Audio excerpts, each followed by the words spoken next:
तो बच्चों, इस कक्षा में हम पढ़ेंगे सम्मिश्र संख्या। पिछली कक्षा में आपने वर्ग समीकरण पढ़ा था जहाँ पर A X square plus B X plus C equal to 0 और ए नॉट इक्वल टू 0 हो तो ये एक वर्ग समीकरण होता है। और इसका हल हमने लिखा था X equal to minus B plus minus root over B square minus 4ac upon 2a। और यहाँ पे डी की तीन स्थितियाँ आती है। जब डी का मान 0 के बराबर होता है तो आप कहते हैं कि ये जो दिया गया वर्ग समीकरण है इसके दो मूल मिलेंगे और दोनों के दोनों समान होंगे और वास्तविक होंगे। इसमें एक स्थिति और आती है जहाँ पर d का मान धनात्मक होगा, और जब d का मान धनात्मक होता है तब हम ये कहते हैं कि जो दिए गए वर्ग समीकरण है इसके दो मूल वास्तविक होंगे और दोनों के दोनों असमान होंगे। इसका अर्थ यह है कि दोनों मूल अलग अलग संख्याएं होंगी। जब d का मान ऋणात्मक संख्या आती है तब हम वहाँ कहते थे कि ये जो समीकरण दिया गया है इसके मूल काल्पनिक होंगे। तो इसका हम अध्ययन आगे करेंगे। तो अब हम एक उदाहरण देखते हैं। X square plus 4x plus 4 equal to 0, ये एक वर्ग समीकरण है और इसकी तुलना हम वर्ग समीकरण के मानक रूप A X square plus B X plus C equal to 0 से करें तो हमें मिलेगा, देखिए यहाँ पर ये एक्स स्क्वायर है और यहाँ पर एक्स स्क्वायर है, यहाँ पर a है और यहाँ पर 1 है। तो इस तरीके से हम लिख सकते हैं कि a बराबर 1, गुणांकों की तुलना कर रहे हैं, यहाँ पर b x के साथ में b है और यहाँ पर x के साथ में 4 है, प्लस 4 है, तो ये हो जाएगा b equal to 4 and then c equal to 4। और ये हम जानते हैं कि डिस्क्रिमिनेंट d या विभेदक या विविधकर भी जिसे कहते हैं, d इक्वल टू होता है बी स्क्वायर माइनस 4ac। तो यहाँ पर जो हमें वैल्यू मिली है उसे हम लिख लेते हैं। b की वैल्यू है 4 स्क्वायर देन 4a की वैल्यू है 1 and then c equal to 4। तो यहाँ पर इसे हम हल करेंगे तो हमें मिलेगा 16 minus 16 equal to 0, d equal to 0। ये हमें दर्शाता है कि जब भी किसी वर्ग समीकरण के लिए d या विविधकर का मान 0 होता है तो हमें इसके दो मूल दोनों के दोनों वास्तविक होंगे और दोनों के दोनों समान होंगे। तो इसे हम हल करके देख लेते हैं कि इसके जो दो मूल मिल रहे हैं वो हमें समान मिल रहे हैं या फिर नहीं। तो ये वर्ग समीकरण है, इसे हम दो तरीके से हल कर सकते हैं। एक है सूत्र विधि जिसमें हमने देखा कि A X square plus B X plus C equal to 0, हम लिखते हैं x equal to minus B plus minus root over B square minus 4ac upon 2a। इसमें हम गुणांकों को रखेंगे और हल करेंगे तब भी हमें मान मिल जाएगा। और दूसरा है मध्य पद को हम दो भागों में तोड़कर भी हम इसे हल कर सकते हैं। तो चलिए देखते हैं। X square plus 4x plus 4 equal to 0, यहाँ पर देखिए एक्स स्क्वायर का जो गुणांक है वो 1 है और यहाँ पर जो c या कांस्टेंट या अचर राशि है वो 4 है। ये 4 और 1 को मल्टीप्लाई करेंगे तो हमें मिलेगा 4। तो ये जो 4 है इसे हमें ऐसे स्प्लिट करना है, दो भागों में तोड़ना है, जिसे गुणा करने पर हमें 4 मिलना चाहिए या 4 मिलना चाहिए और जोड़ने या घटाने पर भी 4 मिलना चाहिए। तो ये है 2 और 2, तो इसे हम लिख लेंगे X square plus 2x plus 2x plus 4 equal to 0। प्रथम दो पदों से और अंतिम दो पदों से हम कुछ उभयनिष्ठ निकालेंगे तो आप देख पा रहे हैं कि यहाँ पर x जो है वो दोनों में कॉमन है। यहाँ से जब हम x को कॉमन लेंगे तो हमारे पास बचेगा x प्लस 2। सिमिलरली यहाँ पर देखिए ये 2x प्लस 4 है, तो यहाँ से हम 2 को कॉमन ले सकते हैं। 2 जब कॉमन लेंगे तो यहाँ पर अगले ब्रैकेट में होगा 2 into X plus 2 equal to 0। अब इन दोनों पदों में x प्लस 2 जो है वो कॉमन है तो हम x प्लस 2 को कॉमन ले लेंगे। इसके बाद ये जो वैल्यू बच गई ये x और ये दूसरी वैल्यू बच गई 2 इक्वल टू 0।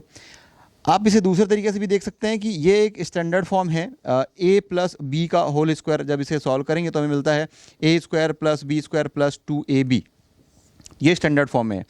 अब देखिए दो अलग अलग पदों का गुणनफल 0 के बराबर है तो हमें मिलेगा x प्लस 2 इक्वल टू 0 या फिर x plus 2 equal to 0, x equal to minus 2 और x इक्वल टू माइनस 2।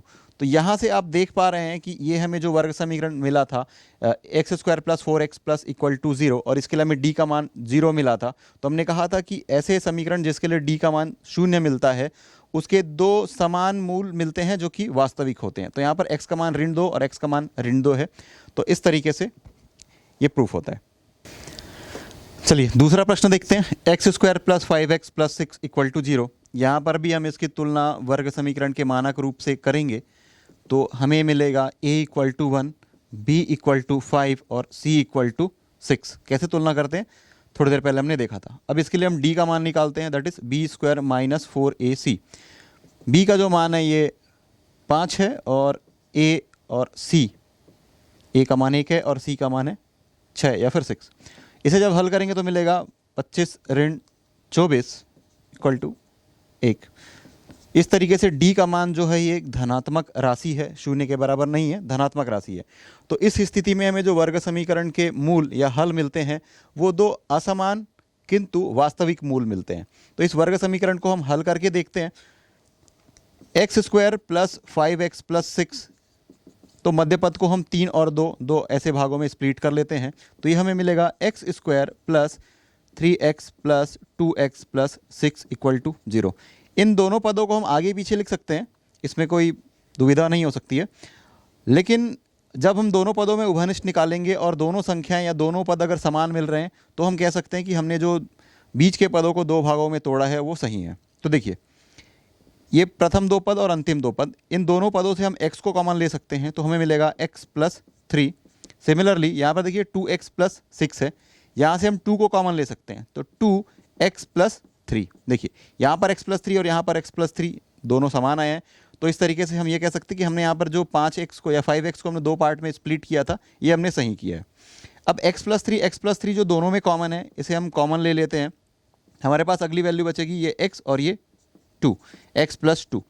दो अलग अलग पदों का गुणनफल शून्य है, तो हमें मिलेगा x प्लस 3 इक्वल टू 0 या फिर x प्लस 2 इक्वल टू 0। इसे जब हल करेंगे पक्षांतर करने पर ये x इक्वल टू -3 आ जाएगा और x इक्वल टू हमें -2 मिल जाएगा।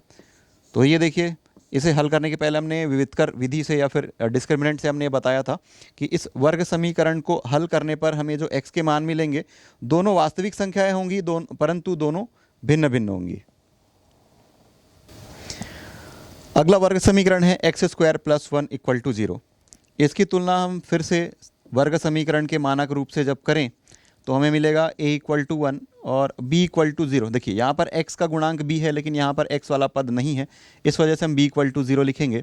और यहाँ पर c है और यहाँ पर 1 है, तो ये हमें मिल जाएगा c इक्वल टू 1। इसके लिए डिस्क्रिमिनेंट निकालते हैं, d equal to B square minus 4ac। b का मान है 0 और 4, यहाँ से a और c ये दोनों मान हम रख देंगे। यहाँ से ये 1 और 1 दोनों को जब गुणा करेंगे तो हमें मिलेगा ऋण 4। तो यहाँ से जो d का मान है ये ऋणात्मक संख्या है।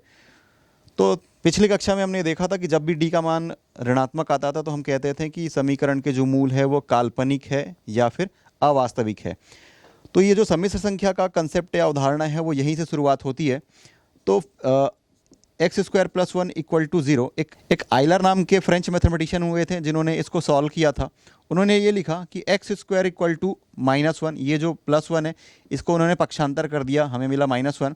फिर उन्होंने कहा कि x equal to plus minus root over -1। देखिए यहाँ पर ये वर्ग है तो राइट हैंड साइड पर जाकर के वर्गमूल हो जाएगा। ये जो राशि दिख रही है इसे उन्होंने आयोटा कहा। उन्होंने कहा आयोटा इक्वल टू इसको रूट ओवर -1। तो ये जो आयोटा का मान है इसे हल करके हम कुछ और वैल्यूज़ निकाल लेते हैं, जैसे कि आयोटा स्क्वायर। तो आयोटा स्क्वायर का मतलब क्या है कि इस राशि का हमें वर्ग करना है। दोनों पक्षों में जब वर्ग करेंगे तो हमें मिल जाएगा -1। अब आयोटा का घात 3 हमें लिखना है या आयोटा क्यूब लिखना है, तो इसे हम लिख सकते हैं आयोटा स्क्वायर इंटू आयोटा। ध्यान रखिए इसे आई नहीं कहते, आयोटा कहते हैं। तो iota cube equal to iota square into iota, और हम देख रहे हैं यहाँ पर कि आयोटा स्क्वायर की जो वैल्यू है ये -1 है, तो -1 वैल्यू यहाँ पर रख देंगे। तो -1 इंटू आयोटा जब करेंगे तो हमें मिलेगा iota cube equal to minus iota. तो ये कुछ इंपॉर्टेंट रिजल्ट्स में से एक है। पहला ये कि आयोटा इक्वल टू इसका रूट ओवर -1। दूसरा important result iota square equal to -1 and then iota cube equal to minus iota. अब आयोटा का पावर 4 के लिए हम वैल्यू कैलकुलेट कर लेते हैं। तो आयोटा का पावर 4 है, इसे हम लोग आयोटा स्क्वायर का स्क्वायर लिख सकते हैं। देखिए ये पावर से 2 और 2 का मल्टीप्लाई करेंगे तो हमें 4 मिल जाएगा। और थोड़ी देर पहले हमने यहाँ पे देखा था कि आयोटा स्क्वायर जो है वो -1 के बराबर होता है। तो यहाँ पर रख दीजिए आयोटा स्क्वायर इक्वल टू -1 और -1 का वर्ग कीजिए तो यहाँ से हमें मिल जाएगा +1। तो इस तरीके से हम देख पा रहे हैं कि आयोटा का पावर 4 जो इसकी वैल्यू जो होती है वो 1 होती है। तो ये जो स्टैंडर्ड रिजल्ट है iota, iota square, iota cube और आयोटा का पावर 4, इसे चलकर हम आगे इस्तेमाल करेंगे। तो अब हम देखते हैं कि सम्मिश्र संख्याओं की आवश्यकता क्यों पड़ी। इसे प्रश्नों के माध्यम से समझने की कोशिश करते हैं। तो यदि हमारे पास एक प्रश्न है, यदि a is greater than b, a का मान b से बड़ा है, और प्रश्न है x equal to A plus B, तो इसका जो हमें हल मिलेगा वो एक ऋणात्मक संख्या होगी। उदाहरण के माध्यम से समझते हैं, x प्लस 5 इक्वल टू 3, तो हम लिखेंगे x इक्वल टू 3 माइनस 5, तो हमें मिल जाएगा x इक्वल टू -2। तो हम ये देख पा रहे हैं कि ये जो समीकरण है इसका हल प्राकृतिक संख्याओं के समुच्चय में शामिल नहीं है। तो ये जो n है प्राकृतिक संख्याओं का समुच्चय है, उसका हम विस्तार करते हैं और उसे हम पूर्णांक संख्या बना लेते हैं। ये विस्तार करने से हमें जो दूसरी संख्या मिलती है या समुच्चय मिलता है वह है पूर्णांक संख्याओं का समुच्चय। अब इस पूर्णांक संख्याओं के समुच्चय में ऋणात्मक संख्या भी है, धनात्मक संख्या भी है और शून्य भी शामिल है। एक दूसरा प्रश्न देखते हैं, x into A equal to B, जहाँ पर a जो है वो शून्य के बराबर नहीं है। तो इसे जब आप हल करेंगे तो x का मान जो है वो पूर्णांक संख्या नहीं होगी। अब वो कैसे? x equal to B by A होगा, जो कि पूर्णांक संख्या नहीं है। तो पूर्णांक संख्या के समुच्चय का विस्तार करके हम लेकर के आते हैं परिमेय संख्याओं का समुच्चय, जिसे q से प्रदर्शित करते हैं। अब अगले प्रश्न पर आते हैं, जहां पर है एक्स स्क्वायर इक्वल टू 2। अब इसको जब हल करेंगे तो हमें परिमेय संख्या तो नहीं मिलने वाली है, कि हमें अपरिमेय संख्या मिलेगी। तो ये जो परिमेय संख्या है इसका विस्तार करके हम लेकर के आते हैं वास्तविक संख्याओं के समुच्चय, या फिर इस संख्या रेखा पर जितने बिंदुएं होती है वो सारे के सारे बिंदु वास्तविक संख्याओं के समुच्चय में शामिल होता है। तो आगे हम देखते हैं सरलीकरण या फिर सिंप्लीफिकेशन। आयोटा के हमें धनात्मक घात देखने के लिए मिलेंगी और ऋणात्मक घात देखने के लिए मिलेंगी। इसे हम कैसे हल करते हैं, आइए चलिए देखते हैं। तो अगर आयोटा का पावर जो है वो 42 है या फिर 42 है, तो इसे कैसे हल करेंगे? तो थोड़ी देर पहले हमने देखा था कि आयोटा का मान square root over -1, iota square -1 होता है, और आयोटा का पावर 3 ये माइनस आयोटा होता है, और आयोटा का पावर 4 जो होता है वो 1 होता है या +1 होता है। तो ये जो धनात्मक संख्या के साथ जो हम कैलकुलेशन या गणना करते हैं वो काफ़ी आसान हो जाता है। तो चलिए पहले हम इसे देख लेते हैं। 42 डिवाइडेड बाई 4 किया जाए या 42 को हम 4 से भाग देंगे तो ये 10 बार में जाएगा, लेकिन शेषफल जो होगा वो 2 होगा। तो इस तरीके से हम इसको ऐसा लिख सकते हैं क्या, आयोटा का पावर 4 और यहाँ पर ये जो हमें पूर्णांक संख्या मिली थी ये 10, आयोटा का पावर 4 और यहाँ पर ये पावर में आ जाएगा 10, इन दोनों को मल्टीप्लाई करेंगे तो 40 मिल गया, लेकिन हमारे पास 2 बचा हुआ है, तो ये हो जाएगा आयोटा का पावर 2। घातांक के नियम से हमने ये जो 42 है या 42 आयोटा का पावर 42 है उसे हमने इस रूप में तोड़ लिया है। अब आपको पता है कि आयोटा का पावर 4 जो होता है ये 1 होता है, तो उसका हम यहाँ पर इस्तेमाल करेंगे। आयोटा का पावर 4 1 और ये 1 का पावर जो है ये 10, और आयोटा स्क्वायर ये भी हमने देखा था ये होता है -1। तो 1 का पावर 10 ये हमें 1 मिलेगा, और -1 के साथ मल्टीप्लाई है तो हमें जो वैल्यू मिलेगी वो होगी -1। तो इस तरीके से हम आयोटा का पावर 42 हमने हल किया और हमें मिला -1।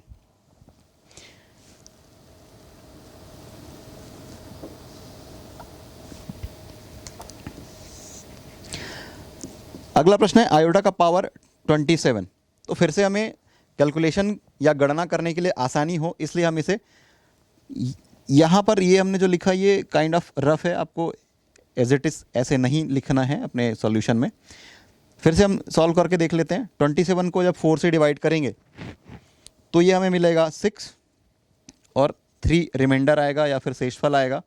तो देखिए 6 × 4 24 हो जाएगा, 24 में 3 को ऐड करेंगे मिलेगा 27।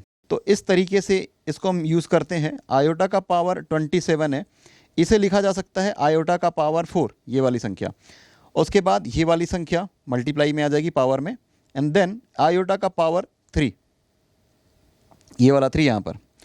अब हम जानते हैं कि आयोटा का पावर 4 जो होता है ये 1 होता है, तो हम यहाँ पर वैल्यू पुट कर देंगे 1 और 1 का पावर 6। आयोटा का पावर 3 इसे हमने हल किया था, ये होता है माइनस आयोटा, या फिर अगर आप इसे और लिखना चाहें हल करना चाहें तो इसे आयोटा स्क्वायर इंटू आयोटा भी कर सकते हैं। अब ये 1 का पावर 6 हमें 1 मिलेगा, 1 इंटू समथिंग दैट नंबर या वो संख्या हमें मिलेगी। आयोटा का पावर 2 ये होता है -1 और आयोटा तो आयोटा है, -1 से आयोटा का मल्टीप्लाई करेंगे तो हमें मिलेगा माइनस आयोटा। तो इस तरीके से हमने देखा कि आयोटा का पावर 27 को हल करने पे हमें जो मान मिला है वह है माइनस आयोटा। इसके बाद हम देखते हैं कि ये जब संख्याएं आयोटा का घात में जो संख्या है वो ऋणात्मक होगी तो हम कैसे करेंगे। तो चलिए इसी प्रश्न को लेकर के चलते हैं, लेकिन यहाँ पर हम आयोटा का जो घात है उसे ऋणात्मक लेकर के चलेंगे। आयोटा का पावर -42। तो घातांक के नियम से आपने देखा था कि x का घात यदि ऋणात्मक संख्या होती है तो उसे आप 1 करके उस संख्या को हम ऐसा लिख देते हैं। तो इसका हम इस्तेमाल करेंगे और आयोटा का पावर ऋण 42 या फिर -42, इसे हम लिख सकते हैं 1/आयोटा का पावर 42। अब ये जो संख्या है आपने पहले ही हल कर ली है यहाँ पर, सिमिलरली उसी तरीके से हम इसको यहाँ पर भी हल करेंगे। तो ये 1 में आ जाएगा और ये आपको मिलेगा आयोटा का पावर 4 और इसके पावर में यहाँ पर आ जाएगा 10 और फिर आयोटा का पावर 2, जैसा कि हमने यहाँ पर किया हुआ है। सिमिलरली आगे हल करेंगे, आयोटा का पावर 4 ये 1 होता है और 1 का पावर 10 हमें 1 मिलेगा। आयोटा का पावर 2 ये -1 होता है। अब इसे आगे हल करते हैं तो यहाँ पर हमें मिलेगा 1/-1, इसे हम इक्वल टू लिख सकते हैं -1। तो इस तरीके से हमें जो मान मिला है आयोटा का पावर -42 इक्वल टू -1। तो इसी तरीके से हम और प्रश्नों को हल कर सकते हैं जिसमें आयोटा की घात धनात्मक संख्या भी हो सकती है और ऋणात्मक संख्या भी हो सकती है। तो अभी जो हमने हल किया सम्मिश्र संख्याओं का सरलीकरण जो किया है उसे हम कुछ इस तरीके से सूत्र बना सकते हैं कि n/4 equal to m and r/4। इसका मतलब यह है कि n को जब हम 4 से भाग देंगे तो हमें भागफल m मिलेगा जो कि एक संख्या होगी, पूर्णांक संख्या होगी, और r मिलेगा जो कि शेषफल होगा। तो इस तरीके से हम इसको लिख सकते हैं आयोटा का power n equal to iota का पावर 4m प्लस r, जहां पर r 0 इज लेस देन और equal to r is less than 4 होगा। इसका मतलब ये कि r का मान 0 भी हो सकता है, ये r का मान 0 से 4 के बीच में लाई करेगा। सम्मिश्र संख्याएं या कॉम्प्लेक्स नंबर, तो सम्मिश्र संख्याओं को हम कैपिटल Z या Z से प्रदर्शित करते हैं जिसे हम लिखते हैं a प्लस आयोटा b, जहां पर a और b वास्तविक संख्याओं के समुच्चय का अवयव है। इसे कुछ इस प्रकार पढ़ा जाता है z equal to a plus iota b such that a b belongs to r। और इसे अगर क्रमिक युग्म के रूप में लिखा जाए तो हम लिखेंगे इक्वल टू, जैसे बिंदु के निर्देशांक को लिखते हैं a कॉमा b, एक ब्रैकेट के अंदर में ये a कॉमा b हम लिखेंगे। सामान्यतः सम्मिश्र संख्याओं को a प्लस आयोटा b या फिर x प्लस आयोटा y, इन दोनों का इस्तेमाल करके ही प्रदर्शित किया जाता है। तो हम ये भी लिख सकते हैं z equal to x plus iota y such that x y belongs to r। और इसका यदि हमें क्रमिक युग्म लिखना हो तो x कॉमा y। देखिए हम ये कह सकते हैं कि सम्मिश्र संख्या जो है वास्तविक और अधिकल्पित भाग से मिलकर बना होता है। तो यहां पर जो a दिखाई दे रहा है यह वास्तविक भाग है और आयोटा के साथ में जो b है वह इसका काल्पनिक भाग है, या वह भाग जो है काल्पनिक भाग कहलाता है। तो इसे हम लिखते हैं real part of z equal to a और imaginary part of z equal to b। ये re मतलब रियल और z मतलब उस सम्मिश्र संख्या का real part equal to a, और im इमेजिनरी से लिया गया है या काल्पनिक, जिसे हम कहते हैं im ऑफ z मतलब imaginary part of z equal to b। तो चलिए कुछ और उदाहरण लेते हैं। यदि z1 equal to 2 plus 3 iota हो तो इसका हमें रियल पार्ट और इमेजिनरी पार्ट, वास्तविक और अवास्तविक भाग हमें लिखना है। तो जैसा कि हमने थोड़ी देर पहले देखा था, real part of z1 equal to 2 होगा और इमेजिनरी पार्ट ऑफ z1 ये 3 के बराबर होगा। एक दूसरा उदाहरण z2 equal to -3 plus 4 iota. तो देखिए यहां पर ये जो -3 है ये इसका रियल पार्ट है और आयोटा जिस टर्म के साथ जुड़ा हुआ है वह उसका काल्पनिक भाग है। तो हम लिखेंगे real part of z2 equal to -3 और imaginary part of z2 equal to 4। तो हमने ये देखा कि सम्मिश्र संख्या को कैसे क्रमिक युग्म में लिखा जाता है, ऑर्डर्ड पेयर में लिखा जाता है। अब हम ऑर्डर्ड पेयर से सम्मिश्र संख्या लिखेंगे या फिर क्रमिक युग्म से सम्मिश्र संख्या का निर्माण करेंगे। यदि हमें z5 इक्वल टू 4,3 ये क्रमिक युग्म दिया जाए तो इसके लिए हम सम्मिश्र संख्या लिखेंगे z5 equal to 4 plus 3 iota. तो ये जो क्रमिक युग्म होता है उसका पहला अवयव वास्तविक भाग और दूसरा अवयव काल्पनिक भाग को प्रदर्शित करता है। इसी तरीके से यदि z6 हमें दिया जाए -2 - 6, तो हम लिखेंगे Z6 इक्वल टू -2 - 6 आयोटा। तो आपको चिन्ह में कोई परिवर्तन नहीं करना है, पहला अवयव प्लस आयोटा इंटू दूसरा अवयव, इस तरीके से आपको लिखना है। यदि Z equal to A plus iota B हो और उसमें B इक्वल टू यदि 0 हो, तो हम यह कहेंगे कि यह सम्मिश्र संख्या जो है एक शुद्ध वास्तविक संख्या है या फिर प्योरली रियल नंबर है। और इसी तरीके से यदि Z equal to A plus iota B में A का मान 0 हो, तो हम कहेंगे कि यह एक शुद्ध अधिकल्पित संख्या है या फिर प्योरली इमेजिनरी नंबर है। सम्मिश्र संख्याओं के संयुग्मी या फिर कंजुगेट ऑफ कॉम्प्लेक्स नंबर्स। तो किसी दी गई सम्मिश्र संख्या में हम जानते हैं कि एक पार्ट रियल पार्ट होता है और दूसरा पार्ट इमेजिनरी पार्ट होता है। तो रियल पार्ट और इमेजिनरी पार्ट के बीच में जो चिन्ह दिया गया है उसे यदि हम बदल कर लिखें तो हमें उस संख्या का, सम्मिश्र संख्या का संयुग्मी मिलेगा। Z equal to A plus iota B है, तो इसके संयुग्मी को Z बार से प्रदर्शित करते हैं और Z बार इक्वल टू हो जाएगा A माइनस आयोटा B। यदि एक सम्मिश्र संख्या Z2 equal to A minus iota B हो, तो इसका जो संयुग्मी है उसे हम लिखेंगे Z2 bar equal to A plus iota B। तो हमने थोड़ी देर पहले क्या कहा था कि वास्तविक भाग और अधिकल्पित भाग के बीच में जो चिन्ह होता है उसे हम परिवर्तित करके लिख देते हैं। इसी तरीके से यदि Z3 equal to minus A plus iota B हो, तो हम लिखेंगे Z3 बार या Z3 का संयुग्मी जो होगा वो minus A minus iota B के बराबर होगा। Z4 equal to minus A minus iota B हो, तो Z4 बार या Z4 का संयुग्मी इसे हम लिखेंगे minus A plus iota B। तो यदि हम इस सम्मिश्र संख्या को एक समतल पर निरूपित करें बिंदु के रूप में, तो हम इसे अच्छी तरीके से समझ पाएंगे। उदाहरण के तौर पर यदि Z1 equal to 1 plus 2 iota ले लिया जाए, तो इसका वास्तविक भाग है 1 और इसका इमेजिनरी भाग जो है वो 2 आयोटा है। तो हम लिख सकते हैं real part of Z1 equal to 1 and imaginary part of Z1 equal to 2। तो ये जो x अक्ष है इसमें हम रियल पार्ट ऑफ Z को प्रदर्शित करेंगे और y अक्ष जो होता है इसमें हम इमेजिनरी पार्ट ऑफ Z को प्रदर्शित करेंगे। ये दोनों अक्ष जिस बिंदु पर प्रतिच्छेद करते हैं उस बिंदु को हम मूल बिंदु या फिर O से प्रदर्शित करते हैं।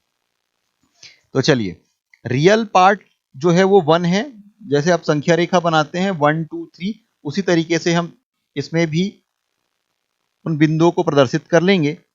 इसके बाद 1 2, ये क्रमिक युग में जो हमें मिल रहा है क्या मिल रहा है 1 2। तो 1 जो होगा वो रियल पार्ट वाले अक्ष में जो 1 है वहां से मिलेंगे और ये जो 2 है वो इमेजिनरी पार्ट ऑफ Z वाला जो एक्सिस है वहां से लेंगे। तो यहां पर ये जो बिंदु 1 है इससे हम एक सीधी रेखा खींचते हैं जो कि इमेजिनरी एक्सिस के समांतर होगा और उसी तरीके से ये जो इमेजिनरी एक्सिस पर जो बिंदु 2 है या 2 है उससे हम रियल पार्ट ऑफ Z या वास्तविक अक्ष के समांतर एक रेखा खींचते हैं। तो ये दोनों रेखाएं जिस बिंदु पर प्रतिच्छेद करती है वह बिंदु है 1 2। तो यही बिंदु उस सम्मिश्र संख्या को प्रदर्शित करती है। इसी तरीके से यदि Z1 का बार हम ले लें तो 1 माइनस 2 आयोटा मिलेगा और 1 माइनस 2 आयोटा को हम प्लॉट करें तो यह बिंदु हमें चौथे चतुर्थांश पर यहां पर दिखाई देगा।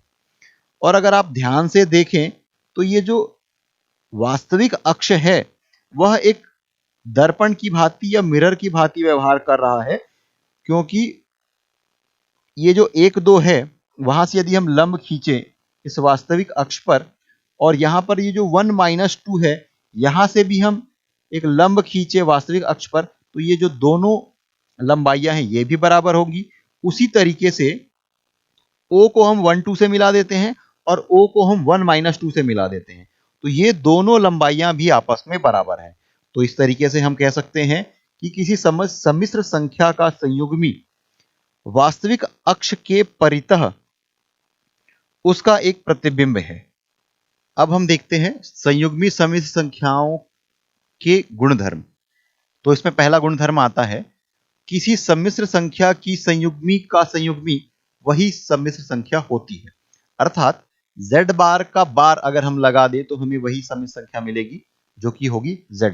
तो इसे हम लिखते हैं z बार का बार इक्वल टू z। दूसरा गुणधर्म है, किसी सम्मिश्र संख्या और उसके संयुग्मी का योग एवं गुणनफल वास्तविक संख्याएं होती है। तो इसे हम लिख सकते हैं z plus z bar equal to 2 times real part of z। उदाहरण के तौर पर यदि हम लिख लें z equal to x plus iota y, तो हमें z बार मिलेगा x माइनस आयोटा वाई, और इन दोनों को जब हम जोड़ेंगे तो हमें मिलेगा z plus z bar equal to, ये देखिए माइनस आयोटा और प्लस आयोटा ये दोनों पद कैंसिल हो जाएंगे और अल्टीमेटली हमारे पास बच रहा है 2x, और x क्या है, रियल पार्ट ऑफ z। तो इसे हम लिखेंगे z plus z bar equal to 2 times real part of z। अगला गुणधर्म है z minus z bar equal to 2 iota into imaginary part of z। तो जैसा कि हमने लिखा था z equal to x plus iota y और z bar equal to x minus iota y. तो यदि आप z माइनस z बार करेंगे तो आपको मिलेगा 2 into iota imaginary part of z। इसका मतलब ये है कि ये x प्लस एक्स और माइनस एक्स ये दोनों कैंसिल हो जाएंगे और हमें जो मिल रहा है वो क्या है, 2 टाइम्स आयोटा इंटू वाई, और y क्या है, इमेजनरी पार्ट ऑफ z।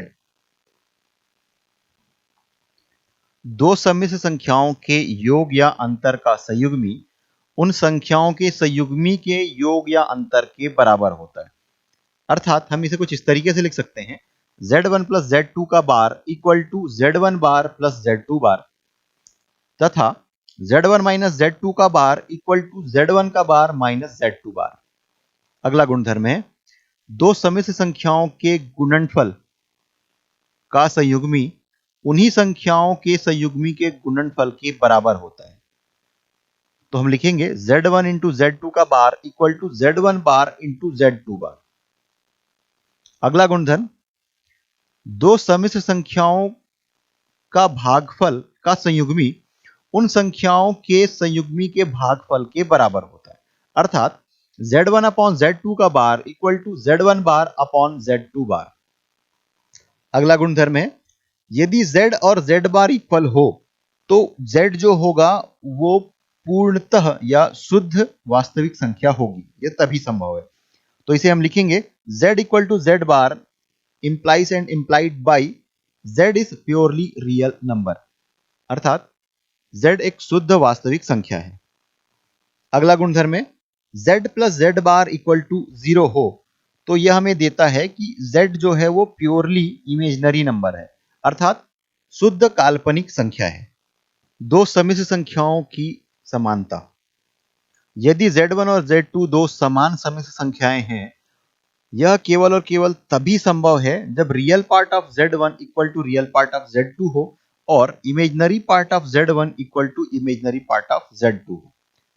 कहने का तात्पर्य यह है कि पहली सम्मिश्र संख्या का वास्तविक भाग और दूसरी सम्मिश्र संख्या का वास्तविक भाग आपस में बराबर होंगे, और पहली सम्मिश्र संख्या का काल्पनिक भाग और दूसरी सम्मिश्र संख्या का काल्पनिक भाग ये दोनों भी आपस में बराबर होंगे। तो इस तरीके से हम कह सकते हैं कि जो दिया गया सम्मिश्र संख्या है ये दोनों बराबर हैं। तो इससे संबंधित आगे हम प्रश्न देखेंगे जिसमें हम तुलना करके जो चर राशि है उसका मान ज्ञात करेंगे।